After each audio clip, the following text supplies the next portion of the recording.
ગત 30 ડિસેમ્બરના રોજ એક ફરિયાદી ભાઈ પોતાની મહિલા મિત્ર સાથે એ ડિવિઝન વિસ્તારમાં આવેલી એક હોટલમાં રોકાવા માટે ગયા હતા.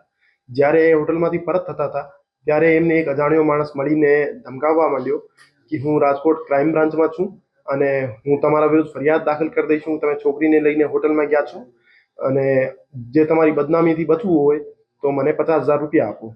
એવી પરિસ્થિતિમાં જે ફરિયાદી હતા એમના દ્વારા એમના પાસે તરત જ જે 12,000 રૂપિયા હતા રોકડ રકમ એમને હેન્ડઓવર કરવામાં આવી દેવી હતી અને ફરીથી પૈસાની માંગણી કરતા ફરિયાદી દ્વારા એટીએમમાંથી 19,000 રૂપિયા કાઢીને આરોપીને સોંપવામાં આવ્યા હતા. એવી રીતે જે આરોપી દ્વારા ફરિયાદી પાસેથી કુલ 31,000 એક્સટોર્ટ ખંડણી લઈ લેવામાં આવી હતી.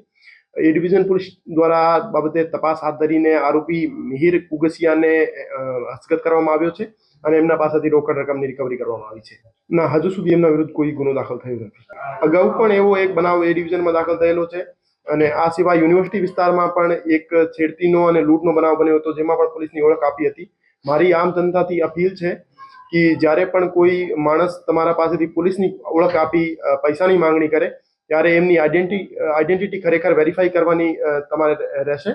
એમના પાસેથી આઈડી કાર્ડ માંગો અને કોઈને ખોટી પોલીસની ઓળખ આપીને તમારા સાથે કોઈ ખંડણી માંગનાર માણસની તમને જાણકારી મળે તો આપ ડીસીપી ઝોન 2 ઓફિસ અથવા સીપી સાહેબ અથવા કોઈ પણ હાયર અધિકારી છે એમને મળીને રજૂઆત કરી શકો છો.